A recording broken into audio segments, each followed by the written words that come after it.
Orang mukmin kembali kepada Allah Subhanahu wa taala di dirinya.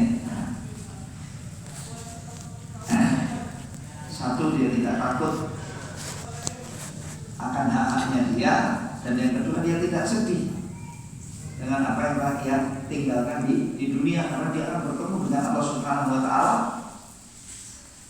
Suatu pertemuan yang tidak akan mungkin ada yang bisa menyamainya. Nikmat bertemu dengan Allah Subhanahu wa taala.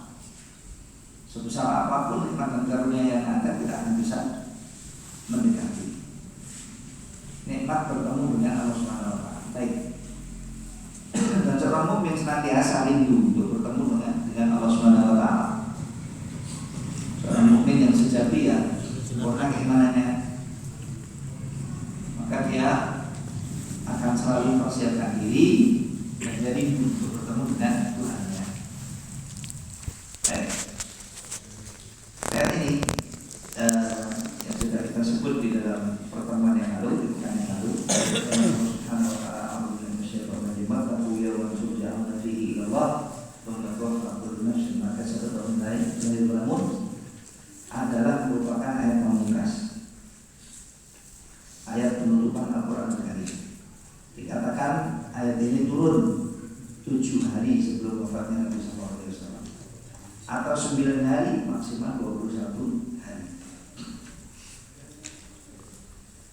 21 hari. Setelah turunnya ayat ini sudah tidak lagi Allah Subhanahu wa taala mengutus Jibril alaihi wassalam untuk turun kepada Nabi kita membawa nikmat. Orang mukmin kembali kepada Allah Subhanahu wa taala di dirinya. Satu, dia tidak takut akan hak-haknya dia, dan yang kedua dia tidak sedih dengan apa yang telah dia tinggalkan di dunia, karena dia akan bertemu dengan Allah Subhanahu wa taala. Suatu pertemuan yang tidak akan mungkin ada yang bisa menyamainya. Nikmat bertemu dengan Allah Subhanahu wa taala. Sebesar apapun nikmat dan karunia yang ada tidak akan bisa mendekati nikmat bertemu dengan Allah Subhanahu wa taala. Baik. Dan seorang mukmin senantiasa rindu untuk bertemu dengan Allah Subhanahu wa taala. Seorang mukmin yang sejati ya, orang keimanannya, maka dia akan selalu mempersiapkan diri menjadi untuk bertemu dengan Tuhannya. Baik. Ayat ini yang sudah kita sebut di dalam pertemuan yang lalu, di pekan yang lalu. Subhanahu wa ta'ala amrul musyrikin bima taquya wa subja'una fihi ila Allah wa naqulu kullu nafsin ma kasabat wa hum la yuzlamun adalah merupakan ayat pamungkas, ayat penutupan Al-Quran Al-Karim. Dikatakan ayat ini turun 7 hari sebelum wafatnya Nabi SAW, atau 9 hari maksimal 21 hari. 21 hari. Setelah turunnya ayat ini sudah tidak lagi Allah Subhanahu wa taala mengutus Jibril alaihi wassalam untuk turun kepada Nabi kita membawa nikmat. Orang mukmin kembali kepada Allah Subhanahu wa taala di dirinya. Satu, dia tidak takut akan hak-haknya dia, dan yang kedua dia tidak sedih dengan apa yang telah dia tinggalkan di dunia, karena dia akan bertemu dengan Allah Subhanahu wa taala. Suatu pertemuan yang tidak akan mungkin ada yang bisa menyamainya. Nikmat bertemu dengan Allah Subhanahu wa taala. Sebesar apapun nikmat dan karunia yang ada tidak akan bisa mendekati nikmat bertemu dengan Allah Subhanahu wa taala. Baik. Dan seorang mukmin senantiasa rindu untuk bertemu dengan Allah Subhanahu wa taala. Seorang mukmin yang sejati ya, orang keimanannya, maka dia akan selalu mempersiapkan diri menjadi untuk bertemu dengan Tuhannya. Baik. Ayat ini yang sudah kita sebut di dalam pertemuan yang lalu, di pekan yang lalu. Subhanahu wa ta'ala amrul musyrikin bima taquya wa subja'una fihi ila Allah wa naqulu kullu nafsin ma kasabat wa hum la yuzlamun merupakan ayat pamungkas, ayat penutupan Al-Quran Al-Karim. Dikatakan ayat ini turun 7 hari sebelum wafatnya Nabi SAW, atau 9 hari maksimal 21 hari. 21 hari. Setelah turunnya ayat ini sudah tidak lagi Allah Subhanahu wa Ta'ala mengutus Jibril alaihissalam untuk turun kepada Nabi kita membawa nikmat. Orang mukmin kembali kepada Allah Subhanahu wa Ta'ala di dirinya. Satu, dia tidak takut akan hak-haknya dia, dan yang kedua dia tidak sedih dengan apa yang telah dia tinggalkan di dunia, karena dia akan bertemu dengan Allah Subhanahu wa Ta'ala. Suatu pertemuan yang tidak akan mungkin ada yang bisa menyamainya. Nikmat bertemu dengan Allah Subhanahu wa Ta'ala. Sebesar apapun nikmat dan karunia yang ada tidak akan bisa mendekati nikmat bertemu dengan Allah Subhanahu wa Ta'ala. Baik. Dan seorang mukmin senantiasa rindu untuk bertemu dengan Allah Subhanahu wa Ta'ala.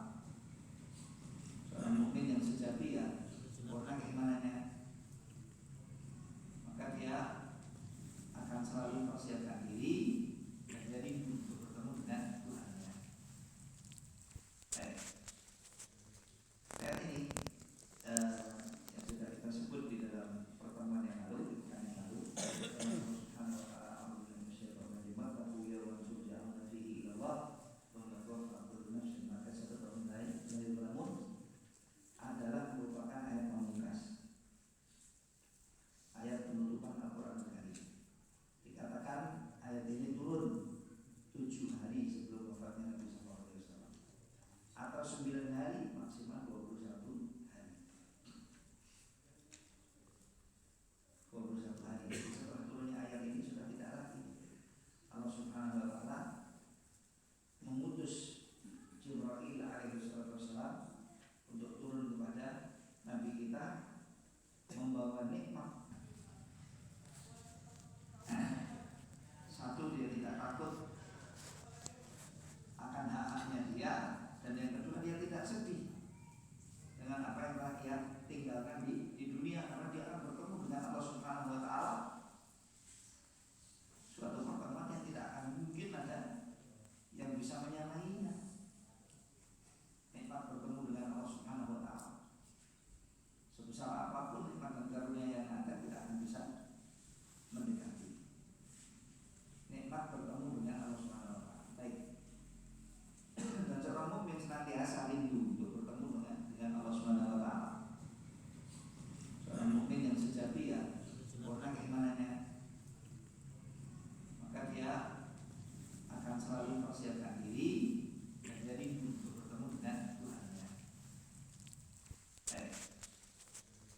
Ayat ini yang sudah kita sebut di dalam pertemuan yang lalu, di pekan yang lalu. Allah Subhanahu wa Ta'ala amrun musyrikin lima tahu yawan surja'una fihi ilallah wa nadhafa kullu nafsin ma kasabat wa hum la yuzlamun adalah merupakan ayat pamungkas, ayat penutupan Al-Quran Al-Karim.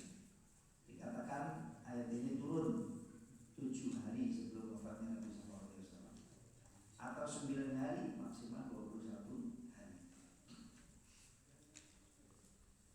21 hari. Setelah turunnya ayat ini sudah tidak lagi Allah Subhanahu wa Ta'ala mengutus Jibril alaihissalam untuk turun kepada Nabi kita membawa nikmat, membawa karunia yang sangat besar sekali berupa wahyu-wahyu Allah Subhanahu wa Ta'ala, firman-firman Allah Subhanahu wa Ta'ala. Yang nikmat itu detik ini jarang ada yang merasakannya sebagai nikmat yang luar biasa. Jumlah yang tidak sedikit dari kaum muslimin justru mengabaikan Al-Quranul Karim, mengabaikan untuk membaca, mengabaikan untuk menghafal, mengabaikan untuk mengulang, mengabaikan untuk mengkaji dan mempelajari. Tapi kalau untuk hal-hal yang lain dari urusan duniawi yang semangatnya luar biasa. Kelepet kabar dan informasi itu luar biasa. Scrolling berita itu juga luar biasa. Scrolling dagangan itu juga luar biasa. Waktu habis cuma untuk perkara-perkara tersebut, sedangkan hal-hal itu belum tentu ada baiknya. Yang berfirman Allah Subhanahu wa Ta'ala, yang menjadi nikmat dan karunia pemberian yang tiada tara, tiada sesuatu yang bisa menduainya. Karunia yang diberikan oleh Allah Subhanahu wa Ta'ala kepada umat Muhammad SAW diturunkan oleh Allah lewat malaikat yang paling agung, yaitu Jibril alaihissalam, kepada makhluk Nabi dan Rasul yang paling agung, yaitu baginda Nabi Muhammad SAW.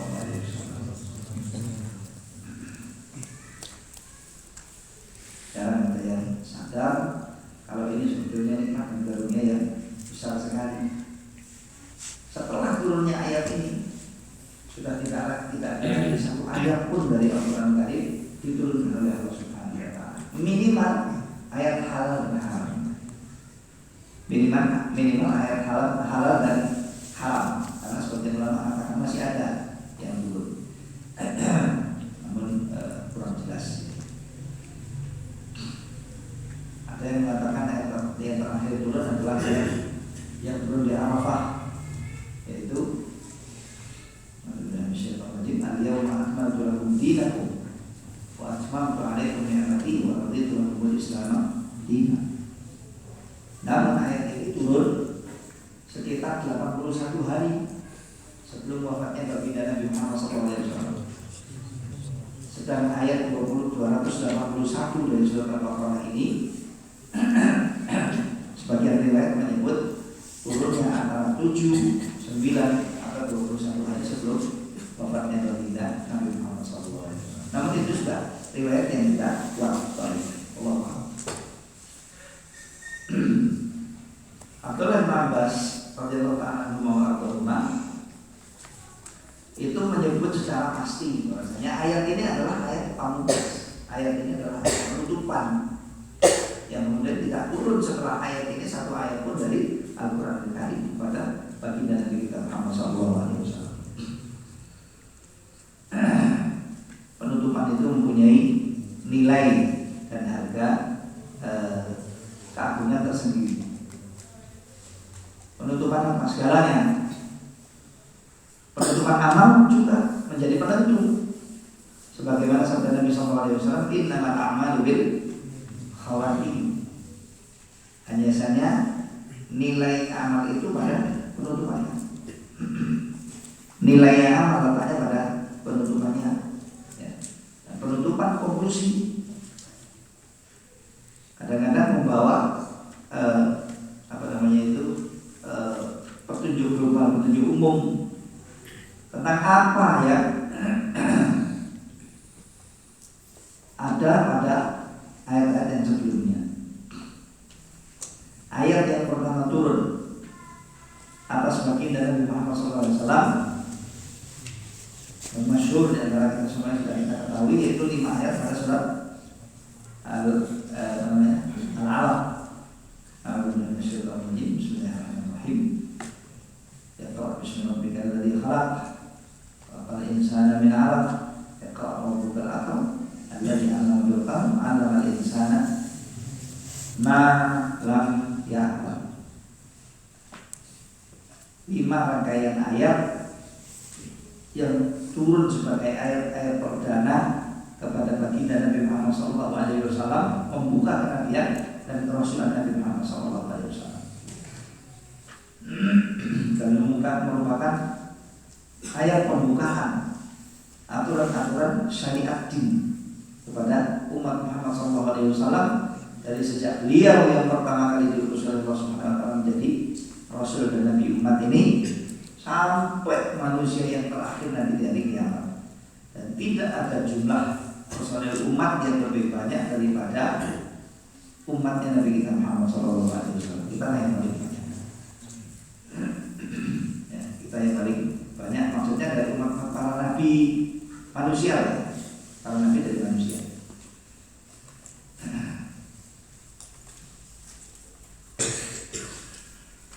Awal ayatnya yang turun adalah firman Allah di awal surat Al-Alaq ini. Perintah untuk membaca, perintah untuk mengetahui, perintah untuk belajar.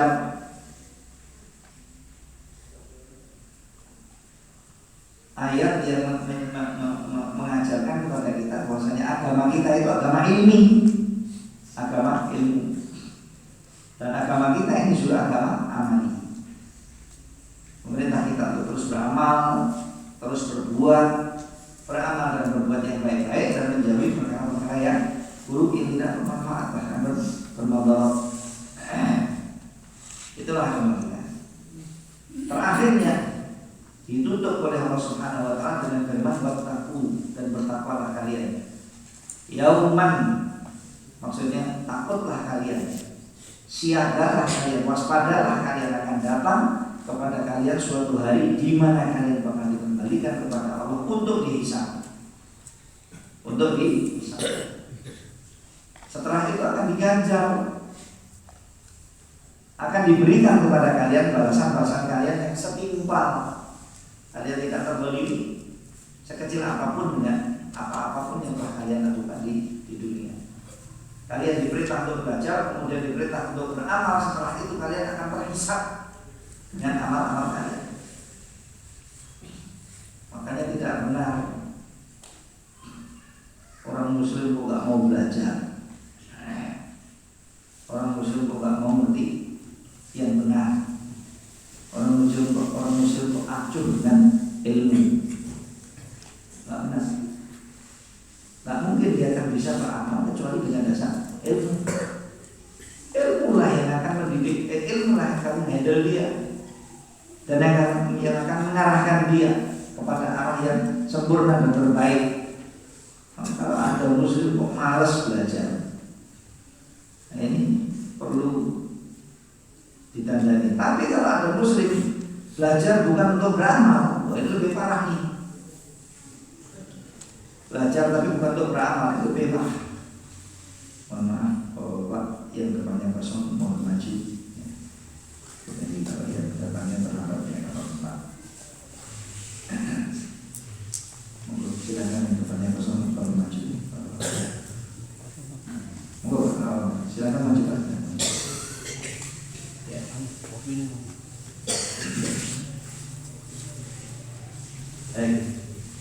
Jadi agama kita seperti itu ya, agama ilmi, agama ilmiah, mendorong kita untuk belajar, untuk tahu, untuk paham, kemudian perintah kita untuk beramal. Jangan sampai terjadi dari kita itu bodoh sehingga kita tidak mau untuk beramal dengan baik dan dengan benar.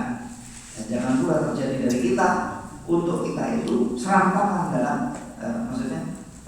jangan sampai dari kita itu serampangan dalam beramal tanpa dasar ilmu. Dan jangan pula ada di antara kita yang justru belajar bukan untuk diamalkan, tahu tapi tidak mau beramal. Dan ini yang kita selalu berlindung darinya. Inilah perkara-perkara di mana kita selalu berlindung darinya pada Allah Subhanahu wa taala. Apa itu? Ihdinas siratal mustaqim, siratal ladzina an'amta 'alaihim ghairil maghdubi 'alaihim waladdallin. Ya, tunjukkanlah kami pada jalan yang lurus, yaitu jalan siapapun yang telah Kau karuniai nikmat kepadanya. Siapa tahu orang-orang yang diberi karunia nikmat kepadanya?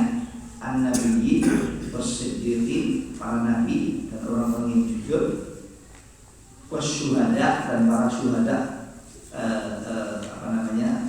pahlawan-pahlawan Islam ya, yang membela Islam ya, bukan pahlawan namanya Islam tapi nasionalis, pahlawan namanya Islam tapi sekuleris, pahlawan namanya Islam tapi liberalis, apalagi pahlawan namanya Islam tapi komunis. Bukan itu. Tetapi yang memperjuangkan tegaknya agama Allah Subhanahu wa taala dan berjalannya agama Allah secara kafah dan secara sempurna. Yang terbunuh di jalan Allah gara-gara itu, maka dia syahid, mendapatkan predikat tertinggi, termasuk predikat tertinggi di dalam Islam, yaitu syahid. Ya. Syuhada salih dan orang-orang yang salih. Inilah orang-orang yang al-mun'am alaihim, mendapatkan karunia nikmat dari Allah Subhanahu wa taala. Kita senantiasa memohon kepada Allah untuk kita digolongkan oleh Allah dari golongan orang-orang tersebut. Tapi tentunya jangan cuma dalam mimil minta, jangan cuma dalam mimil doa, dalam mimil mohon. Bahkan sebagian ada yang membaca amin, nggak ngerti apa yang dibaca, nggak paham apa yang dibaca, nggak menghayati apa yang dibaca, memohon dan berdoa kepada Allah, tapi dia tidak fokus. Akibatnya tidak ada harapannya, tidak ada rasa takut kalau tidak mendapatkan doanya, tidak berharap kepada Tuhan. Dan gimana doa yang seperti itu kan mustajab. Ghairil maghdubi alaihim, bukan jalannya orang-orang yang dimurkai, wala dhalin, dan bukan jalannya orang-orang yang sesat. Al-maghdubu alaihim, kata Nabi SAW, al-Yahud, orang yang dimurkai oleh Allah, mereka adalah Yahudi. Wal-dhalin, wal-dhalun, an-Nasara, sedangkan mereka orang-orang yang sesat. Yang dimaksud oleh Allah dalam surat Al-Fatihah ini ya, ditafsirkan oleh Nabi SAW secara langsung. Mereka adalah orang-orang Nasrani, orang-orang Nasara. Yahudi kenapa menjadi maghdub alaihim, dimurkai oleh Allah? Karena tahu ilmu tetapi menyelisihinya dan tidak mengamalkannya. Nasara kenapa kok kita itu berlindung kepada Allah dan dinyatakan oleh Allah sebagai ad-dhallun, orang-orang yang sesat? Karena berani-berani melakukan praktek ibadah dengan tanpa dasar ilmu, tuntunan ilmu syar'i, dengan tanpa dasar tuntunan ilmu syar'i. Ini dua-duanya perkara yang menakutkan, mengerikan, menjijikkan di dalam Islam. Kita senantiasa berlindung kepada Allah, bolak-balik kita berlindung minimal 17 kali, itu paling penting. Berlindung kepada Allah kalau dia sholat di 5 waktunya dengan jumlah 17 rakaat. Rukunnya sholat itu harus baca surat Al-Fatihah. Tanpa ada surat Al-Fatihah tidak ada sholat yang makbul. Jadi kalau dia makmum ya, dia makmum masbuk, imamnya sudah membaca ya sudah, alas gitu ya.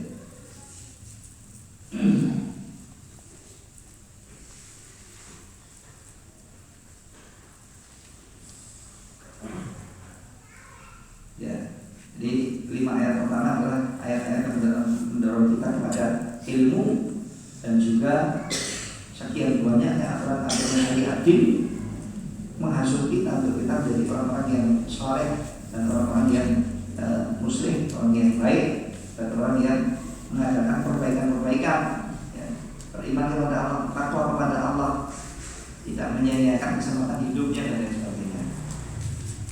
Itu tidak mungkin terjadi kecuali dengan amal. Makanya berkali-kali Allah menyebut berulang-ulang amanu wa amilus sholihat, amanu wa amilus sholihat, amanu wa amilus sholihat. Menyertakan iman, menyertakan amal soleh bersama dengan keimanan. Karena tidak akan ada keimanan yang benar tanpa amal. Agama kita sekali lagi adalah agama amaliyah. Lah di terakhirnya dan penutupannya mengingatkan kepada kita akan datangnya hari yang paling dahsyat dihadapi oleh seorang hamba, yaitu hari kembalinya kepada Tuhan yang Allah Subhanahu wa taala. Jangan perlu kita berusaha maksimal agar jangan sampai hari di mana ajal kita datang, hari di mana kita ditimbali oleh Allah Subhanahu wa taala, ya. Kita dipanggil oleh Allah Subhanahu wa taala harus menghadap kepada Allah kapanpun, dimanapun, tidak mungkin akan terlambat 1 sekon sekalipun. Sekarang waktunya, sekarang juga harus pulang. Keadaan ini menuntut kita untuk kita itu siap kembali kepada Allah dengan keadaan yang paling diridhai oleh Allah Subhanahu wa taala.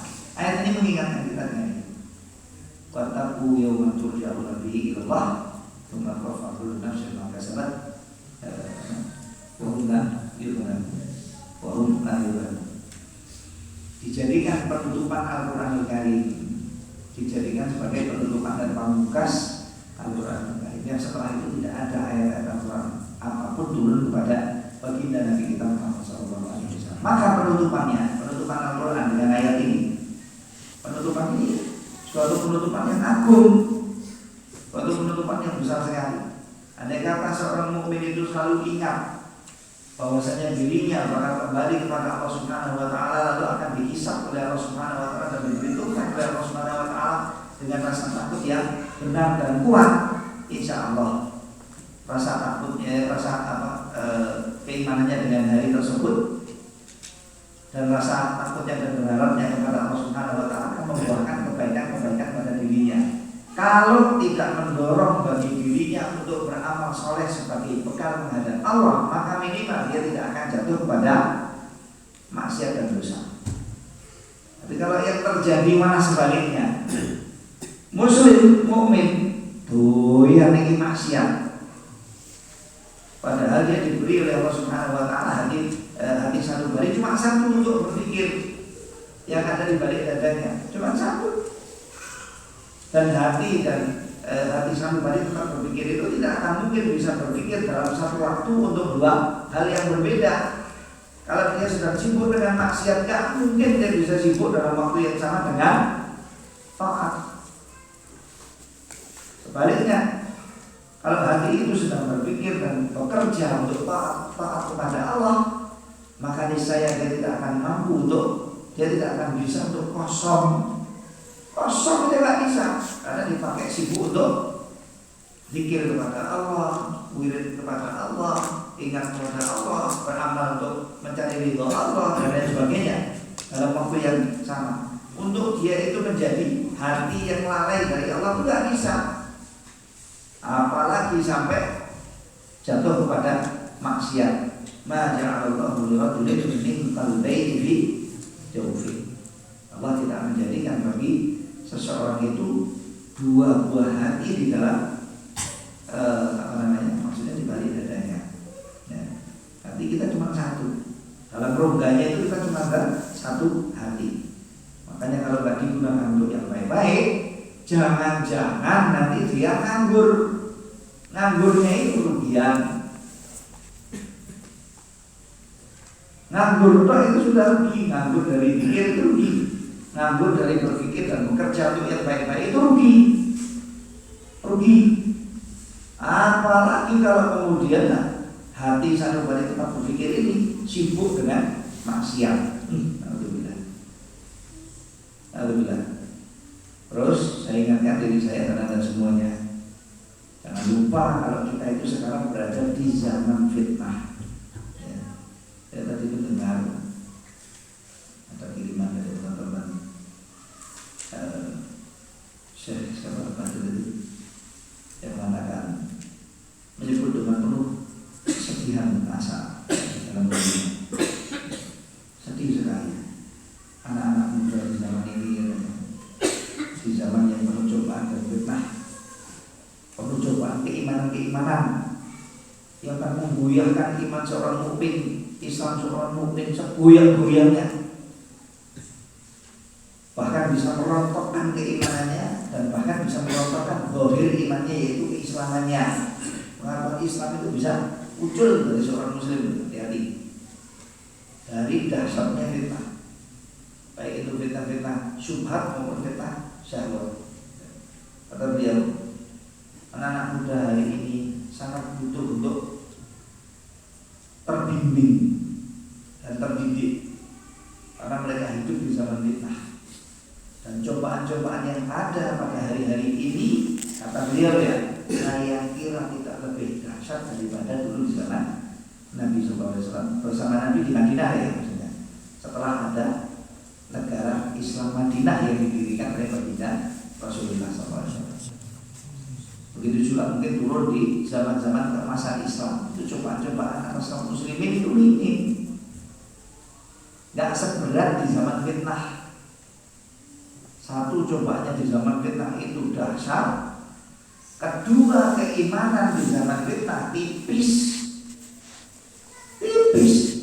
keimanan. Dan keislaman nyaris hanya sebagai gincu, penges orang mengaku muslim, sedangkan keyakinannya, fahamnya, praktek amalnya tidak menunjukkan keislaman yang baik atau yang sempurna. Dan seperti ini kalau sudah dikatakan ajalnya kembali kepada Allah Subhanahu wa taala, akan kembali dalam keadaan seperti apa? Siapa mereka? Anak-anak muda itu. Rupanya setelah kita pilih, mereka adalah adik-adik kita. Bahkan mereka adalah putra-putra kita.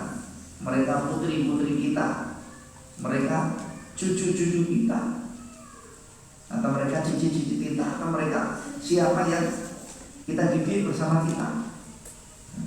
Itu rupanya anak muda yang betul-betul saya ketika menyebutkan masalah ini beliau tak kuat, saya tak kuat, saya menangis.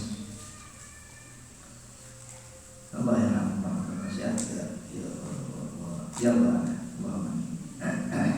Jadi di masa fitnah cobaan itu sangat dahsyat, keimanan itu tipis. Khawatir kita itu kalau sampai nanti kemudian terbiasa dengan maksiat dan terbiasa dengan perkara-perkara yang menyebabkan murkanya Allah yang terus setiap saatnya menggerus kesempurnaan iman dan kekokohan takwa. Lalu sekarang kalau sesuatu yang digerus dengan rutin sedikit demi sedikit kadang lebih besar, kadang gerusannya sangat kuat. Itu kalau nggak pas pada akan sampai kepada titik terakhirnya jebol dalam ini loh. Jebol, takwa ini jebol. Berapa banyak ada muslim-muslim yang mengaku muslim kemudian keluar dari Islam, lepas gantungan kalung Islam dari lehernya, hanya dengan sikap-sikap, hanya dengan kata-kata yang diucapkan olehnya. Copot Islamnya gara-gara kata. Innal 'abda la yatakallamu bil kalimati min suhtillah. Ya pertama dari Bunda min suhtillah, sesungguhnya ada seorang hamba yang ia berkata dengan satu kata, kalimat berkata dengan satu kata dari kemurkaan Allah. Satu kata terus dari kemurkaan Allah. La yuti bihadalan. Dia tidak peduli dengan kata-kata itu. Dia tidak peduli dengan kata-kata itu. Menuduh seorang mukmin, menuduh seorang muslim sebagai penjahat, sebagai teroris, sebagai ekstremis, sebagai apalagi ya, menuduh seorang mukmin dengan tuduhan yang seperti itu. Cuma itu, oh ini teroris, oh ini ekstremis, oh ini garis keras, oh ini. Cuma dengan sebutan saja, satu kata, cuma dengan satu kata. Oh muslim ini jamaah terlalu pedus kabeh. Pedus. Ya. Pedus. Ada kambing. Kenapa? Cibaten namanya. Dia. Oh, perempuannya ninja. Atau perempuannya apa? Penjuru. Kenapa? Karena tutupan. Satu kata. Penjuru. Teroris, kaku. Gara-garanya cuma satu. Apa? Si mukmin tadi berupaya untuk berislam dengan benar, menjalankan aturan syariat dunia, kemudian tertuduh dengan apa yang lain? Menghina Allah, menghina Rasulnya, menghina Rasulullah, menghina Rasulullah SAW, atau menghina satu saja dari aturan syariatnya, atau enggak menghina malah menolak dengan satu kata. Jalankan syariat ini, tidak, tidak saja mengucapkan satu kata dari kata-kata yang dimurkai oleh Allah tanpa ia mau memperhitungkan dan memperdulikannya. Akibatnya apa? Yahweh binari jahannam, akan jatuh terperosok terjungkel ke dalam api neraka 70 tahun. 70 tahun. Atau dalam yang lain antara timur dengan barat, sejauh timur dengan barat. Siapa yang pernah ukur? Jarak timur ke barat itu berapa juta kilometer? Ya seperti itu. Jungkel masuk ke dalam dasarnya jahanam, nggak nyampe. Ya itu dasarnya jahanam itu. Kalau tak ada orang terjungkel dari atas, dari ketinggian sejuta kilo, itu cuma di udara itu bolak-balik itu aja kali. Bagaimana kalau kemudian terjungkel di tebing bebatuan yang tajam-tajam, besar-besar, keras-keras, sebentar kejeduk ini, sebentar robek karena ini itu kan belum sampai ke dasar nerakanya. Begitu sampai hancur, begitu jatuh sampai akan hancur. Gara-gara apa? Satu kata dari kata-kata yang menyebabkan kemurkaannya Allah Subhanahu wa Ta'ala. Dia mengucapkannya tanpa bunyi. Bagaimana kalau keyakinan? Bagaimana kalau perbuatan? Bagaimana kalau sikap? Bahaya. Makanya kemudian Nabi SAW menyebut al-jannatu aqrabu ila ahadikum min syirakin alih wan naru kadhalik. Surga itu lebih dekat pada salah seorang di antara kalian dari tali sandalnya. Dulu kan dengan pakai sandal swalo atau sandal jepit, sairnya itu, ya, talinya itu atau yang titik temu antara dua talinya itu, berapa jauh antara itu dengan jempol Anda, dengan jari Anda dan dengan punggung telapak kaki Anda, berapa jauh? Kan nggak jauh, malah nggak ada jalannya. Nah, antara kita dengan surga, Nabi SAW menyebut sejarah itu. Maksudnya apa? Sangat mudah untuk masuk surga, itu sangat mudah. Sangat mudah. Jangan dianggap sulit, jangan dianggap repot, jangan kecil hati untuk bisa menjadi penghuni surga, menjadi orang yang dimuliakan oleh Allah Subhanahu wa Ta'ala dengannya. Jangan kecil hati. Jalannya sangat banyak, caranya juga melimpah. Silakan pilih. Istiqomah, malah sudah. Yang penting minta kepada Allah Subhanahu wa Ta'ala dengan jujur, kemudian kita berbuat. Istiqomah terus. Wes tak pernah di surga. Nah, tapi neraka juga begitu. Neraka juga dekat sekali. Salah ucap, salah kata, salah sikap, salah buat, salah ini, salah itu. Salah apa? Masuk ke dalam api neraka terjungkal-jungkal cuma hanya karena sikapnya seperti itu. Termasuk diantaranya nih, apa namanya, riba. Makanya kemudian ayat ini menjadi penutup ayat riba yang disebut oleh Ibnu Abbas radhiyallahu anhu bahwasanya akhir ayat yang turun dalam Al-Quran adalah ayat-ayat riba. Tapi dalam riwayat yang lain dia mentaksis yang menyebutnya secara tekstual, yaitu firman Allah Subhanahu wa Ta'ala, "Taqu yawman turja'una fihi ila Allah." Ya. Ayat ini hukum memberikan isyarat-isyarat dan apa namanya itu, memberikan isyarat umum kepada kita. Apapun yang kaitannya dengan maksiat, waspada darinya. Apapun kaitannya dengan maksiat, kita mesti harus waspada darinya.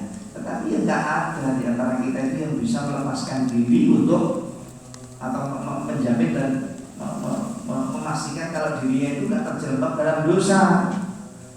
Nah, pasti kita ini jatuh pada dosa dengan sengaja lagi.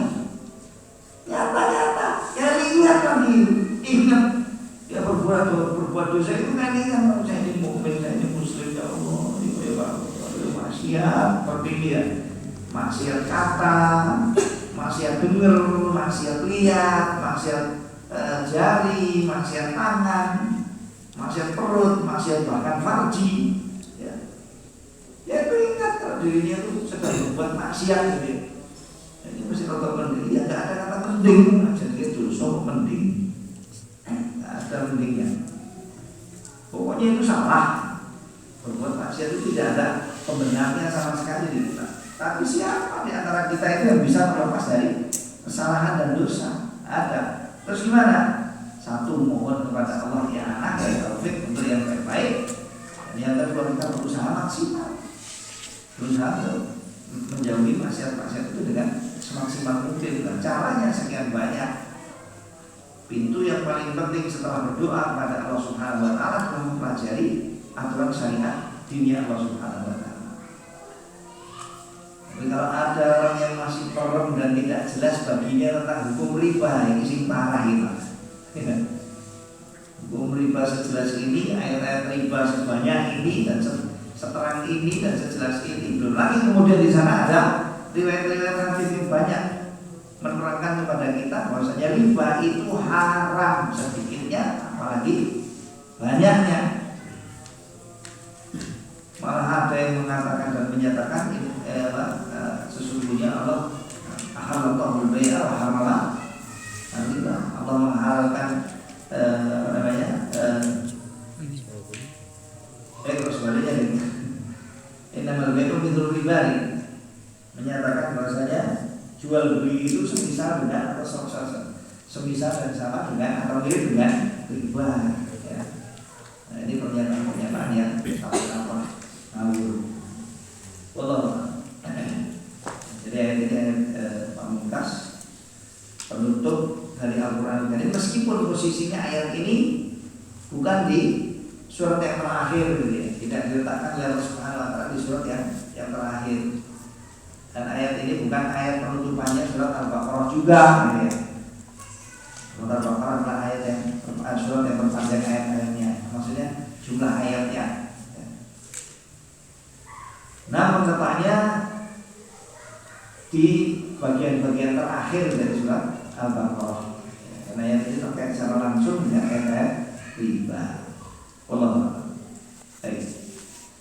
Nah, berikutnya ayat yang ke-282 itu adalah ayat yang terpanjang wujudnya di dalam Al-Quran Karim. Tidak ada satupun ayat Al-Quran Karim yang lebih panjang daripada ayat 282 dari surat Al-Baqarah. Apa ayatnya? Ayat tentang apa? Puasa, tentang dain. Dain itu hutang. Ayat yang berbicara tentang hutang. Sekarang jam berapa ini? Jam 7. Cepat kalau kita nggak bisa baca. Karena ayat ini satu halaman, pas dari kepala halaman sampai akhir halaman. Dan mungkin juga kedepannya kita akan perlu beberapa hari, beberapa kali pertemuan untuk membahas ayat ini. Semoga Allah Subhanahu wa taala memudahkan. Mudah-mudahan minimal 2 kali pertemuan itu ya sudah cukup.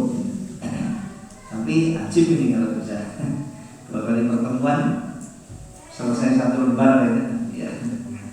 Banyak, maksudnya cepat sekali. Baiklah, kita cukupkan sebatas ini dulu aja kajian hari ini. Karena tidak mungkin kita masuk kepada ayat yang berikutnya saat ini karena panjangnya waktunya sudah menunjukkan waktu ada isya, maka kita jeda dulu untuk kita ada isya. Kemudian nanti kita sambung seperti biasa untuk sesi soal jawab terkait dengan apa yang telah kita bahas bersama dari penutupan ayat Al-Quran, yaitu firman Allah Subhanahu wa taala taqu yawman turja'una fihi ila Allah, maupun pertanyaan-pertanyaan yang lain. Semoga Allah Subhanahu wa taala memudahkan bagi kita ilmu-ilmu yang bermanfaat. Allahumma amin. Sallallahu alaihi wa sallam. Kita sudah dulu.